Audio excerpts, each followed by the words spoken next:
DD Tamil நேயர்களுக்கு அன்பு வணக்கங்கள். நாம் இன்னைக்கு PMS ப்ரீ மென்சுரல் சிண்ட்ரோம் மாதவிடாய் முன் நோய் அறிகுறி பற்றி பார்க்கலாம். இது என்னங்க புதிய தலைப்பாக இருக்குன்னா, ஆமாங்க, நம்ம உடம்புல ஏற்படுற மாற்றங்கள் தான்.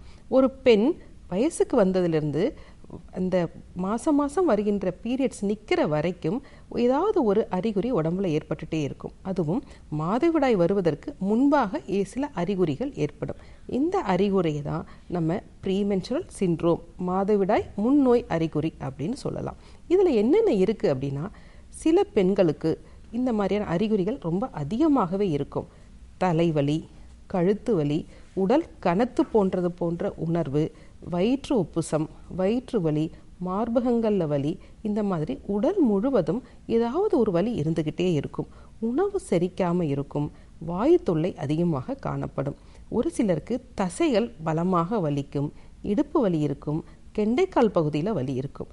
ஒரு சிலருக்கு பார்த்தீங்கன்னா இது மனசிக்கல்களையும் உருவாக்கும். கடுமையான மன அழுத்தம், கோபம், கண் எரிச்சல் போன்ற அளவுகள் ரொம்ப அதிகமாக இருக்கும். இந்த அளவுகள் அதிகமாக இருக்கிறதுனால அவங்களோட அன்றாட வாழ்க்கையும் பாதிக்கும், உளவியல் சிக்கல்களையும் ஏற்படுத்துது. இதை பற்றி நம்ம தெளிவாக தெரிஞ்சுக்கலாம். நம்ம உடம்புல 3 தோஷங்கள் இருக்குது: வாதம், பித்தம், கஃபம். இந்த மாதிரி 3 தோஷத்தில் நமக்கு வாதமும் பித்தமும் அதிகரித்து இருக்கும் பொழுது இந்த மாதிரியான சிக்கல்கள்லாம் இருக்குது. ஆங்கில மருத்துவத்தில் இதை ஈஸ்ட்ரஜன் ப்ரொஜெஸ்ட்ரோன் இம்பேலன்ஸ் அப்படின்னு சொல்லுவோம். நம்ம மூளையிலிருந்து சுரக்கின்ற ஹார்மோன்கள் சரிவர இயங்காமல் இருக்கும் பொழுது இந்த மாதிரியான சிக்கல்கள் நமக்கு ஏற்படுது.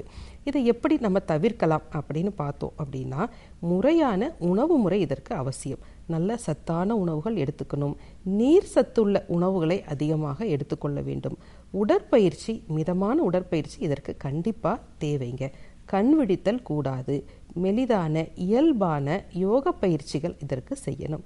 ஆயுர்வேதத்தில் இதற்கு என்னென்ன சிகிச்சை செய்யலாம் அப்படின்னா, இந்த வாதத்தை குறைப்பதற்காக உடல் முழுவதும் எண்ணெய் தேய்த்து குளித்தல் இந்த வாதத்தை பெருமளவில் நமக்கு கட்டுப்படுத்தும். இந்த பித்தம் அதிகமாக இருக்கும் பொழுது உணவில் கசப்பு துவர்ப்பு, சிறிதளவு இனிப்பு சுவையுடைய உணவுகளை எடுத்துக்கணும். பால் பொருட்களை தவிர்த்துட்டு மோர் போன்ற உணவுகளை அதிகமாக எடுத்துக்கணும். எப்பொழுதுமே நம்ம சொல்கிறது தான், கசப்பு சுவையுடைய சுண்டைக்காய், கறிவேப்பிலை, சீரகம், வெந்தயம் போன்ற உணவுகளை எடுத்துக்கொள்ளும் பொழுது வயிற்றில் இந்த வாதம் அதிகமாகாமல் மலச்சிக்கல் இல்லாமல் இருக்கும். ஒரு சிலருக்கு இந்த மாதவிடாய் காலத்துக்குள்ளே அதிகமான வலியும் உடல் வலியும் இருக்கும். அவர்களுக்கு மாத்ராவஸ்தி அப்படிங்கிற ஆயுர்வேதத்தில் ஒரு சிகிச்சை இருக்குது. இந்த சிகிச்சை மேற்கொள்ளும் பொழுது அவர்களுக்கு வலி இல்லாமல் இருக்கும். சில பெண்களுக்கு பார்த்திங்கன்னா உளவியல் சிக்கல் அதிகமாக இருக்கும். அவங்களுக்கு நல்ல தூக்கம் வரக்கூடிய வல்லாரை போன்ற மருந்துகளை அவங்க எடுத்துக்கொள்ளணும். தலைக்கு எண்ணெய் தேய்த்து குளித்தல் செய்ய வேண்டும். ஒரு சிலருக்கு இதனுடைய தீவிரம் அதிகமாக இருக்கும் பொழுது ஷிரோதாரா அப்படிங்கிற ஆயுர்வேத சிகிச்சை இருக்குது.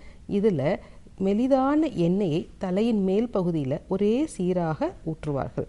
அப்படி செய்யும் பொழுது நல்ல தூக்கம் ஏற்படும், தலை நரம்புகள் பலமாகும். இப்படி தலை நரம்புகள் பலமாகும் பொழுது இந்த ஹார்மோனுடைய அளவுகள் சீர்படுத்தப்படும். அடுத்து வருகின்ற மாதவிடாய் காலத்தில் அவங்களுக்கு சிக்கல்கள் ஏற்படாமல் இருக்கும்.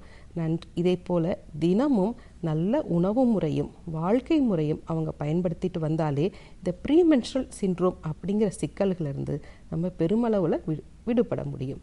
நன்றி.